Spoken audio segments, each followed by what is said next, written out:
Hello everybody and welcome back to the EPALE Newscast. The European adult learning community came together last month to celebrate a significant milestone. On the 22nd and 23rd of October, the EPALE platform marked 10 years of the Electronic Platform for Adult Learning in Europe. Just in case you wanted to know what EPALE stood for, there it is. And it brings together educators, practitioners and policymakers from all across Europe. The theme was Passages, a journey through adult learning. And we showcased a decade of collaboration, shared stories of discovery and connection, and reinforced the vital role of lifelong learning in building inclusive societies. Over the next few days, we'll be celebrating the best moments of the EPALE conference, so keep an eye on our upcoming blog posts. But let me just share a couple of things that I really enjoyed. Frederica Fragapane was a revelation. She showed how to take complex issues and a dense mass of data and statistics and turn them into elegant and beautiful illustrations. More importantly, she provided us with lots of links to free resources so you as well can learn how to create some of these data visualizations. So she empowered us as well as inspiring us. And the other element that I really enjoyed was a panel where we had 3 people on it who were actually there at the launch of EPALE.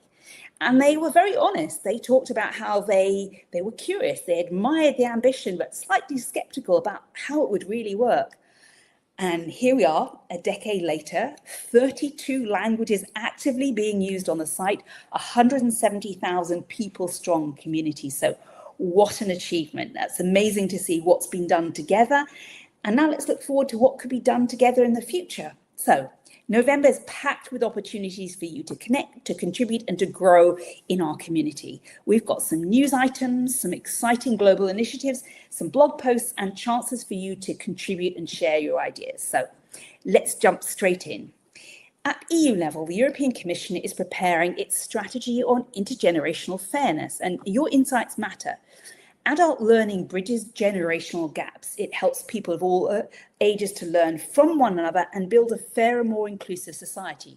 So you can submit your ideas to help shape Europe's vision for lifelong learning and fairness. So follow the link to the European Commission's Citizen Engagement Platform to have your say. Now, November is also the Global Careers Month 2025.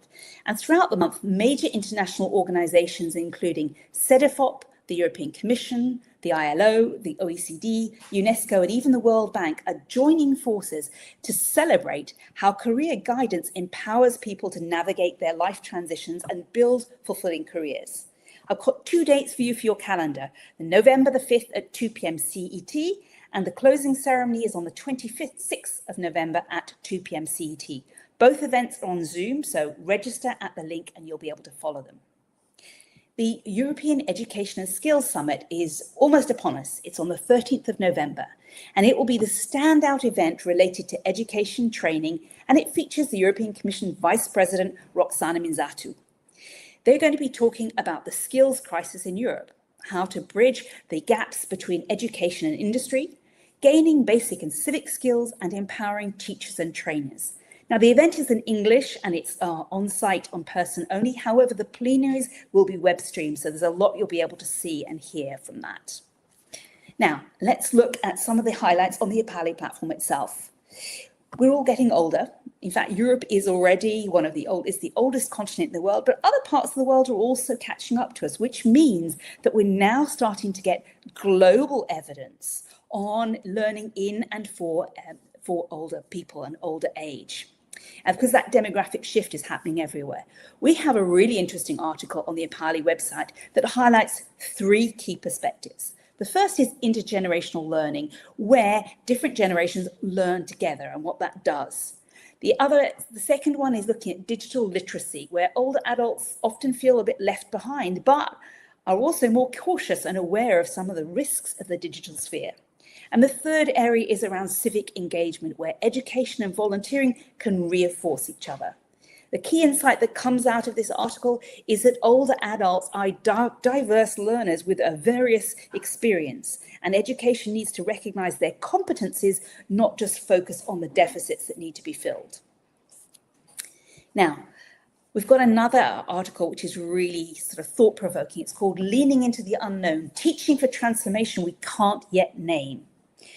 Our AI society, we have advanced AI agents that can operate independently. They can plan and learn and even manage other AI agents. So how do humans fit into this picture? We face what philosopher Laurie Paul calls epistemic poverty, meaning we can't fully imagine what's coming. And as educators, that means we can't teach fixed future skills. Instead, we have to build adaptability, the capacity for reflection and tolerance for ambiguity. Our role as educators is to make space for uncertainty and help learners to lean into the unknown. And on that same issue of future-oriented skills, we've got an online discussion. As the world of work and society continue to evolve at an unprecedented pace, developing future-oriented skills has become a key priority in adult education.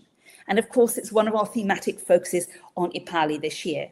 We've got an upcoming online discussion to explore how program designers and adult educators can use evidence from large-scale surveys such as PIAC to create learning pathways that would equip adults with the skills they need to thrive in a rapidly changing world of work. So look out for that on Thursday, the 20th of November, and it's being hosted by the European Basic Skills Network, and you can find the link here.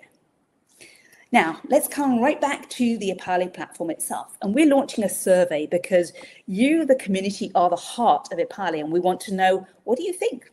What's working brilliantly? What could be better? What would make EPALE even more useful and valuable for your work? So just take 5 minutes of your time to share your honest thoughts, your ideas and your experiences in our 2025 community survey. We don't just collect your responses, we act on them, and your voice directly shapes our content. It drives the platform improvements and sparks new initiatives that serve the community better. So please share your thoughts with us because the deadline for submission is coming up on the 21st of November. That's all for today. I hope you have a lovely November. Thanks for being part of this amazing community and helping it to grow. And we'll see you next month. Bye from Brussels.